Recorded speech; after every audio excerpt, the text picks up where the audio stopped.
विचारपीठ आणि माझ्या बंधूंनो, भगिनी दिसत नाहीत, आज आपल्या संयोजकांनी अशा महत्त्वाच्या एकात्मता परिषदेत मला बोलायला संधी दिली, त्याबद्दल मी त्यांचे आभार मानतो। तसा बीडचा माझा जुना संबंध आहे, आपण सगळे जाणतात, परंतु 25 वर्षाच्या मुलांना माहिती नाही 25 वर्षापूर्वी मी बीडमध्ये आलो होतो।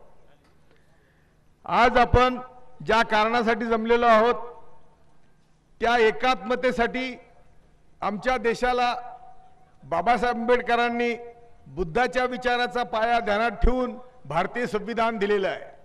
आणि भारतीय संविधानाची सुरुवातच अशी आहे की आम्ही भारताचे लोक, त्यामुळे तिथे कुठे आम्ही मुस्लिम, आम्ही हिंदू, आम्ही बनाडा, आम्ही असं नाही, तर आम्ही भारताचे लोक। आणि आम्ही कसा भारत घडवतो तर ज्या भारतामध्ये सर्वांना आर्थिक न्याय असेल, सामाजिक न्याय असेल, राजकीय न्याय असेल। सामाजिक न्याय म्हणजे काय तर या देशामध्ये सर्व नागरिक एक आहेत आणि त्यांच्यामध्ये उच्च नीचता काही नाही, असू शकत नाही।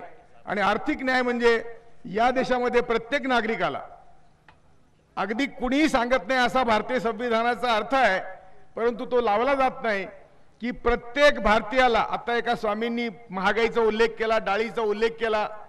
आमच्या बाबासाहेबांनी भारतीय संविधानाचा एवढा चांगला विचार केला होता आणि ते संविधान जगात एक वेगळं आगळं संविधान त्यांना आणायचं होतं।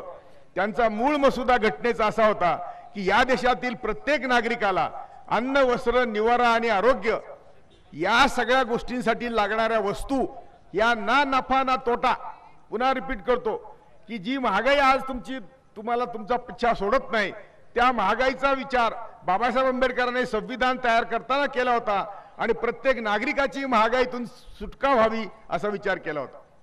त्यामुळे आम्ही त्यांनी दिलेल्या घटनेचा जर अर्थ लावला तर आम्हाला या देशामध्ये कुणालाही उपाशी राहावं लागणार नाही, कुणालाही महागाईचे झटके चटके बसणार नाहीत।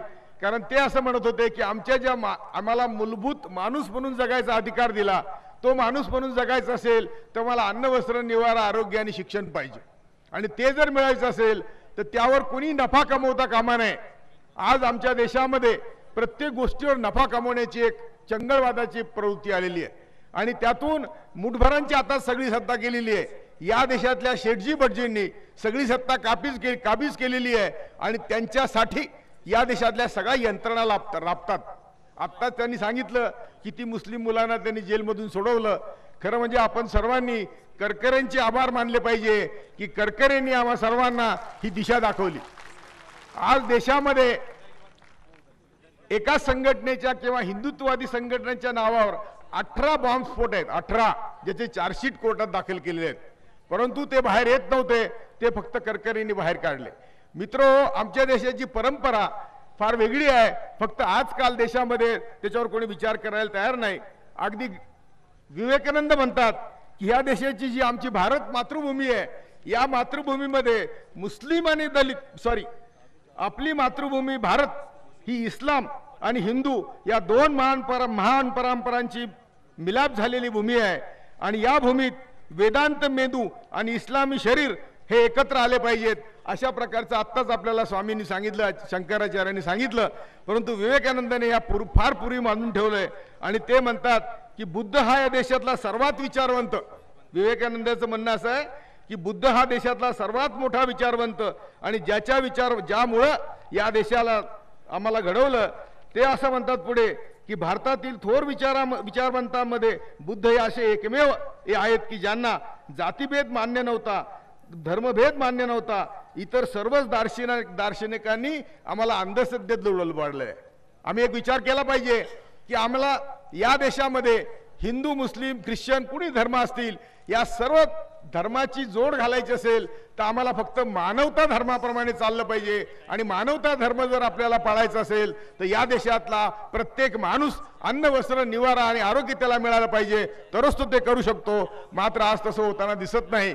आमच्या लढाया वेगळ्याच आहेत। आमची लढाई बाबरी मशीद आहे, आमची लढाई मंडल आयोग आहे, आमची लढाई अशा निरनिराळ्या प्रकारच्या लढाई आहेत की ज्यामध्ये आज आमचा सगळा गरीब माणूस होरपाळला जातोय आणि त्याचं अन्न वस्त्र निवारा आरोग्याकडे लक्ष नाही, किंबहुना भारतीय संविधानाच्या अंमलबजावणीकडे लक्ष नाही. भारतीय संविधानाच्या कलम 37-38 मध्ये आज सांगितलंय की या देशाचा कायदा करताना या देशातील प्रत्येक नागरिकाला अन्न वस्त्र निवारा आरोग्य आणि शिक्षण मिळालं पाहिजे, असेच कायदे केले पाहिजेत. परंतु भारतीय संविधानाला हात लावायचा नाही असं या देशातील प्रस्थापित लोकांनी ठरवलेलं आहे. ते मुठभर आहेत. त्यांना माहिती आहे की आम्ही सगळे एकत्र येत नाही म्हणून ते आमच्या अन्नात विष कालवतायत, माती कालवतायत, आमचं आयुष्य बर्बाद करतायत. आम्ही सगळे एक आलो आणि आपण एकत्र आलो तर ते कुठं झुरळासारखे उडून जातील माहिती नाही, पण आम्ही सगळे एकत्र येत नाही. आमची मोठी खंत आहे की या देशामधला आणि सगळ्या जगातला सुद्धा सगळा गरीब आमच्या संघटनेचं ध्येयच आहे की सगळ्या गरिबांना एकत्र या. तुमची प्रतिष्ठा, तुमची दोन सगळ्या अन्न वस्त्र निवाऱ्याची व्यवस्था ही सगळी होईल फक्त सगळ्या जाती धर्मांना सोडून. तुम्ही तुमचे देव, अल्लाह, ईश्वर काय असेल ते देवळात मंदिरात करा, परंतु अन्न वस्त्र निवारा आरोग्य आणि शिक्षण या प्रश्नावर सगळ्या जाती धर्मातल्या गरिबांना एकत्र आणण्याचं काम सुद्धा मौला मौलवी शंकराचार्यांनी करावं. आमच्यात भेद पाडण्याचं काम करू नये अशी तुमच्या माध्यमातून मी सर्वांना विनंती करतो. आपण आजपासून एक लक्षात ठेवलं पाहिजे की जोपर्यंत गरिबांच्या प्रश्नावर एकत्र येत नाहीत या लढाया खोट्या आहेत. या लढायांमध्ये आपण पडता कामा नये.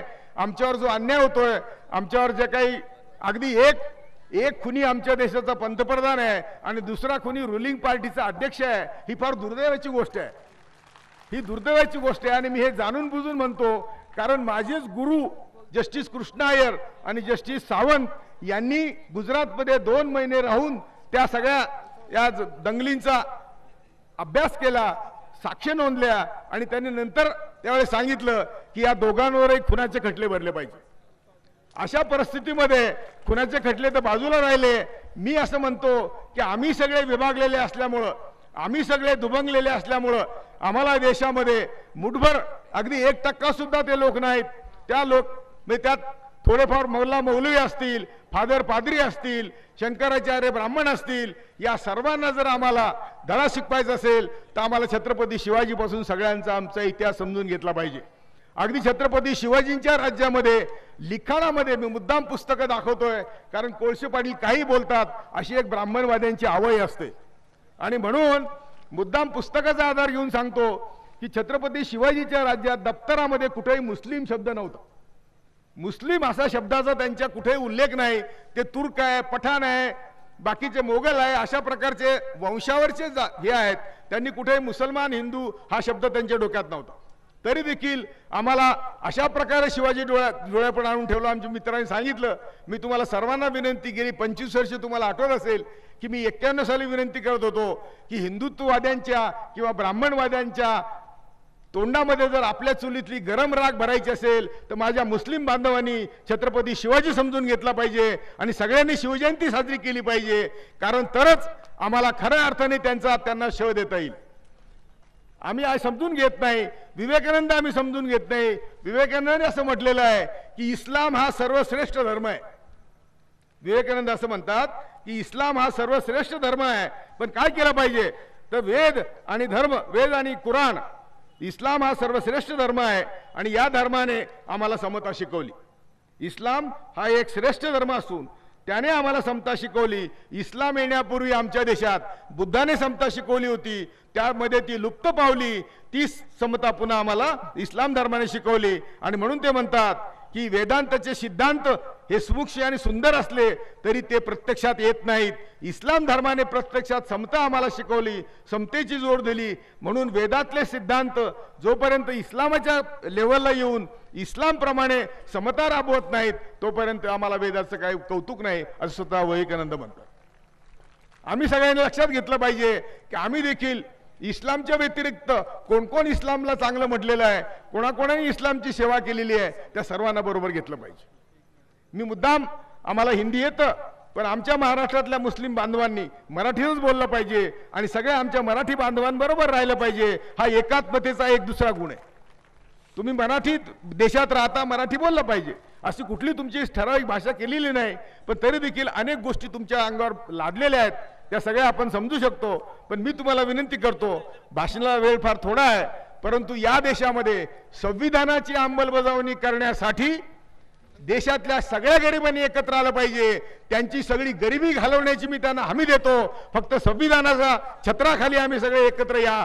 कुठली महागाई तुम्हाला त्रास देणार नाही, कुठल्याही प्रकारचं तुम्हाला जाच होणार नाही, कुठल्याही असे कायद्याचे तुम्हाला सल्ले घ्यावे पैशासाठी लाखो रुपये द्यावे लागणार नाहीत. फक्त आम्हाला संविधानाने आम्हाला तरतूद केलेली आहे की प्रत्येकाला कायद्याचा, त्याजवळ पैसे असोत नाही नसोत, आम्हाला कायद्याचे सगळे सल्ले मिळाले पाहिजेत, चांगले वकील मिळाले पाहिजेत. तरतुदी आहेत, परंतु त्याची अंमलबजावणी होत नाही, कारण आम्ही सगळे एक नाहीत. संविधानाची आम्हाला किंमतच कळलेली नाही. जोपर्यंत भारतीय संविधान खऱ्या अर्थाने बाबासाहेब म्हणतात त्याप्रमाणे आम्ही भारताचे लोक म्हणजे काय, तर आम्ही कुठल्याही जाती धर्मात विभागता कामा नये, आम्ही कुठल्याही धर्मात जातीत राहता कामा नये. आम्ही भारताचे लोक म्हणून काम केलं पाहिजे. घरात पूजा धर्म सगळं तुम्ही करा, पण बाहेर येताना कुठल्याही धर्माचा आणि जातीचा राजकारणामध्ये प्रवेश देता कामा नये. जातीच्या नावावर मतं देऊ नका, धर्माच्या नावावर मतं देऊ नका. आणि फक्त तुम्हाला मी त्यांच्या मागे बघतोय की मला सांगतायत का भाषण सोडा बंद करा म्हणून मागे बघतोय. तर मला असं म्हणायचं आहे की राजकारणामध्ये धर्म आणि जाती आणता कामा नये. राजकारणामध्ये फक्त अन्न वस्त्र निवारा आरोग्य आणि शिक्षण हे एवढेच विषय पाहिजेत. आणि ते विषयासाठी संविधानाने आम्हाला सगळी मदत केलेली आहे. फक्त संविधान वाचत नाही. मी सर्वांना विनंती करतो की आता संविधान अंमलबजावणीसाठी सगळ्यांनी एकत्र या. तुम्ही तुमच्या धर्मात काय करायचं ते बाकीचं करा, पण ते संविधानाच्या अडचणीत आणू नका. आणि आम्ही सगळ्या जगातल्या गरिबांनी एक व्हावं, निदान देशातल्या गरिबांनी एक व्हावं, अशी आमची विनंती आहे. जर सगळे गरीब एक झाले तर गरिबी, दुःख आणि अप्रतिष्ठा सगळं तुम्ही मुक्त व्हाल, एवढीच तुम्हाला विनंती करतो. आणि आपण सर्वांनी संविधान संविधान संविधान एकमेव, बायबल, कुराण, भगवद्गीता या सगळ्यांचा बाप संविधान आहे, लक्षात ठेवा. आणि त्याप्रमाणे देशाचे वागलं पाहिजे, एवढंच तुम्हाला सांगून माझे 2 शब्द संपवतो.